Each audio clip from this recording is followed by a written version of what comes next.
ये रिपोर्ट तालपुरा गांव की एक संवेदनशील घटना पर प्रकाश डालती है, जहां झूठी सूचना के आधार पर पुलिस कार्रवाई हुई, जिसने न केवल कानूनी बल्कि संवैधानिक अधिकारों से जुड़े गंभीर प्रश्न खड़े कर दिए हैं। तालपुरा घटना, झूठी सूचना और पुलिस की कार्रवाई। उप पुलिस अधीक्षक डीएसपी चांद सिंह रघुवंशी ने प्रदेश खुलासा लाइव न्यूज को बताया कि पुलिस बल बुधनी निवासी परसराम सोनी द्वारा दी गई धर्मांतरण की सूचना पर ग्राम तालपुरा में अनिल पवार के आवास पर पहुंचा था। डीएसपी ने स्पष्ट किया कि जांच में धर्मांतरण जैसी कोई गतिविधि नहीं पाई गई।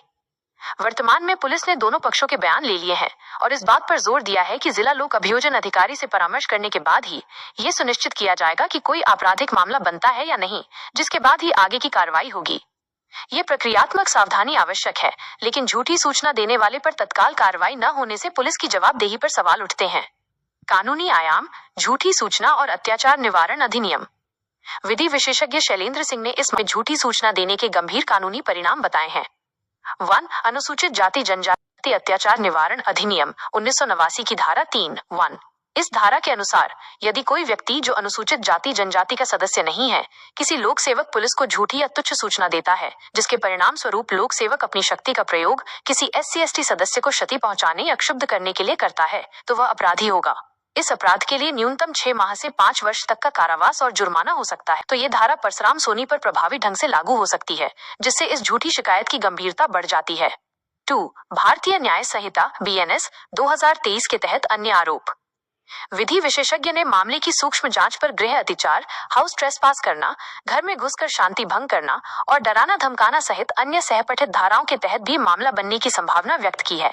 संवैधानिक प्रश्न और लोकतांत्रिक मूल्य। रिपोर्ट में उठाया गया सबसे बड़ा मुद्दा ये है कि जिस संविधान पर पूरा देश चलता है, उसी पर आधारित विचार गोष्ठी करने वाले लोग दहशत में क्यों हैं? ये निम्नलिखित महत्वपूर्ण संवैधानिक प्रश्नों को जन्म देता है। मौलिक अधिकारों का प्रयोग। क्या आजाद भारत में समाज के कमजोर तबकों को अपने मौलिक अधिकारों को जानने और उनका प्रचार करने का अधिकार नहीं है? शिक्षा के अधिकार के प्रति जागरूक करना किसी भी तरह से गैर कानूनी नहीं है। अवरोधकों की भूमिका। क्या संविधान और कानून व्यवस्था को नापसंद करने वाले कुछ लोग इसी तरह शांतिपूर्ण विचार गोष्ठियों में बाधा पहुंचाते रहेंगे? प्रशासनिक जवाबदेही। क्या पुलिस प्रशासन इसी तरह झूठी इत्तला पर अपने संसाधनों और कीमती समय को बर्बाद करता रहेगा? झूठी शिकायत पर कार्रवाई न होने से आपराधिक तत्वों को और बल मिलता है। निष्कर्ष और आगे की अपेक्षा। यह मामला पुलिस प्रशासन के लिए एक महत्वपूर्ण परीक्षा है। ये देखना अब दिलचस्प होगा कि क्या पुलिस झूठी इत्तला देने वाले परसराम सोनी व उनके साथियों के विरुद्ध कठोर वैधानिक एक्शन लेती है, जैसा कि SC/ST अधिनियम में प्रावधान है, या फिर मामले को दबाकर संविधान विरोधी गतिविधियों को अप्रत्यक्ष रूप से बढ़ावा देती है। कानून के शासन को बनाए रखने के लिए झूठी शिकायतकर्ताओं पर त्वरित और निर्णायक कार्रवाई आवश्यक है।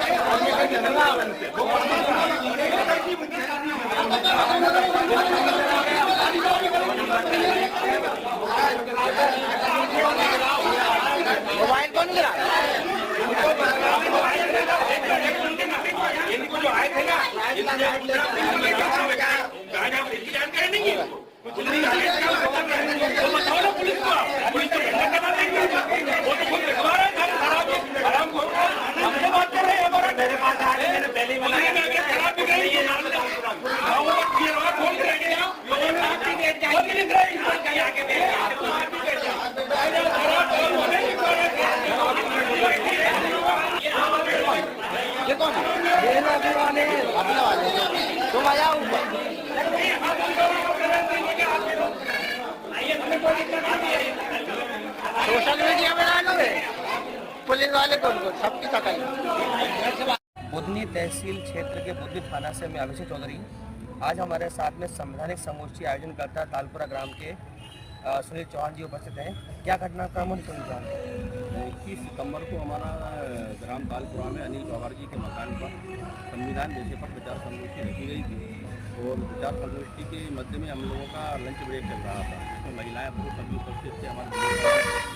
इसी बीच में परसराम सोनी कुछ सिपाहियों के द्वारा यहाँ पर आया और वीडियो बनाने लगा और धर्म परिवर्तन का हम पर आरोप लगाया कि आप धर्म परिवर्तन कर रहे हैं। तो इस बात को लेकर थोड़ा सा हमारा विवाद हुआ और बस इसके बाद हम चाहते हैं कि परसराम सोनी पर कार्रवाई की जाए। अच्छा, तालपुरा के जो ग्रामवासी हैं वो उनका भी इसका उनकी भावना है अभी इस घटना को लेकर? जो इस घटना को लेकर कार्रवाई करना चाहते हैं वो संतोनी के खिलाफ कार्रवाई होना चाहिए, जो भी कानूनी कार्रवाई बन सकती है, और उसके बाद उन लोगों में माहौल तनाव का बनाएंगे। जी धन्यवाद। वीडियो के लिए अभिषेक चौधरी। जो 21 सितंबर 2025 को तालपुरा ग्राम में बुधनी के नजदीक एक सामाजिक कार्यक्रम में कुछ घटना हुई थी, उसके बारे में सर आप जानकारी चाहते हैं, क्या घटना हुई थी?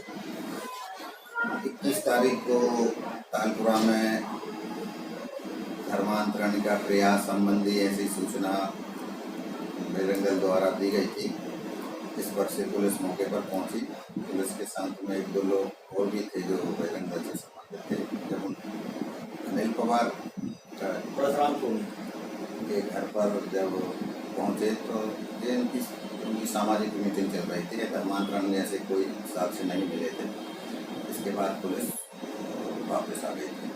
इस संबंध में इनके द्वारा तालपुरा ग्रामवासियों द्वारा उनके निवास में जो लोग मौजूद थे उनके द्वारा एक आवेदन दिया गया था कि ये गलत तरीके से घर में प्रवेश कर और इन्होंने पुलिस का उपयोग किया है। इस संबंध में जांच की गई है। दोनों पक्षों के बयान ले लिए गए हैं। जिला विधिक हमारे जो पुलिस के जिला अभियोजन अधिकारी रहते हैं इनसे राय लेकर उसमें यदि कोई ऑफेंस बनेगा केस एक्सपर्ट करेंगे।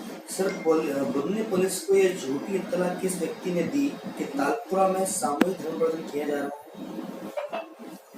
है? ये है ना, एक राम गोपाल सोनी है, उसको वो साथ में भी था। जो यदि इसमें कोई अपराध बनेगा तो हम बनाएंगे। ठीक है सर, थैंक यू सर।